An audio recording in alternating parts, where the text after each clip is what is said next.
4। देखो हम स्टेप से स्टेप प्रमेय पढ़ते जा रहे हैं। 6.1, 6.2, 6.3, 6.4 ये प्रमेय है।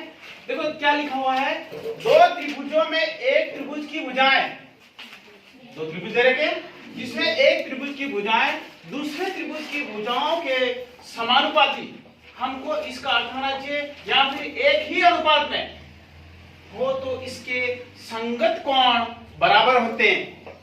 ये वाला कोण बराबर है तो ये भी बराबर होगा, और इसलिए दोनों त्रिभुज क्या कहलाएंगे, समरूप। समरूप है या नहीं ये पता लगाना है और उसको निकालना है। देखो हमारे पास ये तो दिया हुआ है, हमको 4 चीजें ध्यान रखनी है, दिया हुआ, सिद्ध करना और रचना और उपपत्ति। दिया हुआ में हमारे पास जो प्रमेय दे रखी है उसका हेडिंग है वो लिखना है, उसमें जो आवश्यक चीज है वही लिखनी है। उसके बाद सिद्ध करना, सिद्ध करना में हमें क्या निकालना है, देखो त्रिभुज, ये त्रिभुज और ये त्रिभुज, त्रिभुज एबीसी और त्रिभुज डीपीक्यू क्या है, सर्वांग सम। ये जो चिन्ह बना हुआ वो किसका है, सर्वांग सम।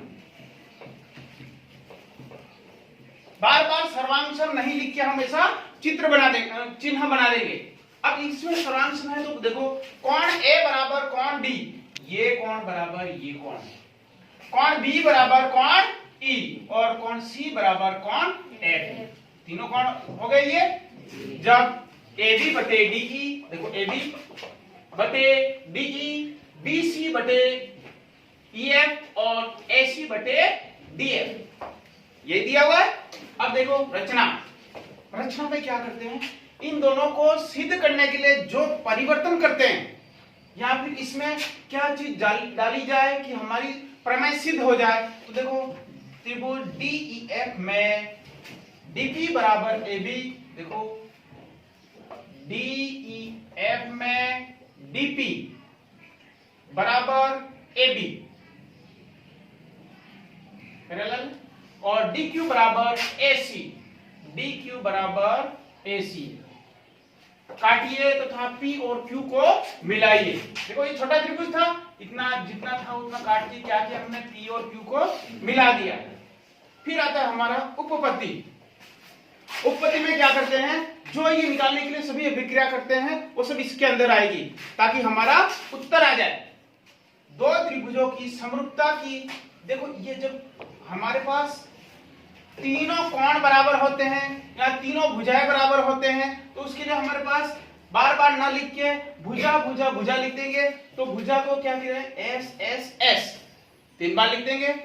ऐसे ऐसे कौन कौन कौन आता है, भुजा कौन भुजा आता है या कौन भुजा कौन आता है, तो हमारे पास इसका शॉर्ट नाम है एस एस एस। कसौटी के आधार पर, इसके आधार पर हम इसको सॉल्व करेंगे। जब देखो डीपी बटे पीई, डीपी बटे पी, पुनः अपन उस प्रमेय पर चले जाएंगे, आधारभूत समानुपातिकता प्रमेय पर। किस पे जाएंगे, आधारभूत समानुपातिकता प्रमेय। उस प्रमेय के आधार पर इसको सॉल्व करेंगे। ये बटे ये तो ये बटे ये होगा, यही निकाला था अपन ने, तो देखो वही दे रखा है। जब P, Q और E है क्या है, पैरेलल है, ये और ये क्या है, पैरेलल है, तब क्या करते हैं हम आधारभूत समानुपातिकता प्रमेय लगाते हैं। और इसे लगाने पर देखो ये कोण बराबर ये कोण, देखो मान लो ये कोण 60 डिग्री का बन रहा है तो ये भी 60 डिग्री का बन रहा है। ये कोण अगर 60 का है तो ये कोण भी कितना होगा, 60 का, और ये तो 60 का है। यानी एक त्रिभुज यहां बना, एक त्रिभुज ये बना, त्रिभुज के अंदर त्रिभुज बना, तो इसमें कोण तो उतना ही बनेंगे, परंतु वो त्रिभुज थोड़ा छोटा होगा। इसकी तुलना इससे करवाई, ये बड़ा त्रिभुज है, ये हमारे पास कोण आ गए। फिर देखो डीपी बटे डीई, डीपी बटे डीई, इसके बटे ये हो गया, और डीक्यू बटे डीएफ, डीक्यू बटे डीएफ और PQ बटे EF, PQ बटे EF, इसके बटे में ये रख दिया, तब हमारे पास BC बराबर PQ प्राप्त होगा। BC हमारे पास दे रखा है, BC बराबर PQ, समान है ये, क्योंकि हमने इसका आधार लिया था तो इसका आधार ये हो गया। तब त्रिभुज, ये त्रिभुज और ये त्रिभुज कैसे हो जाएंगे? सर्वांगसम हो जाएंगे।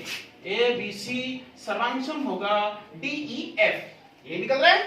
तब हमारे पास कोण ए बराबर कोण डी, कोण ए बराबर कोण डी। जब इसके कोण बराबर यहां 60 था तो यहां 60 है, ये त्रिभुज और ये त्रिभुज समान है, तो यहां अगर 60 है तो ये भी 60 होगा। ये कोण बराबर ये कोण बराबर ये, और ये कोण बराबर ये।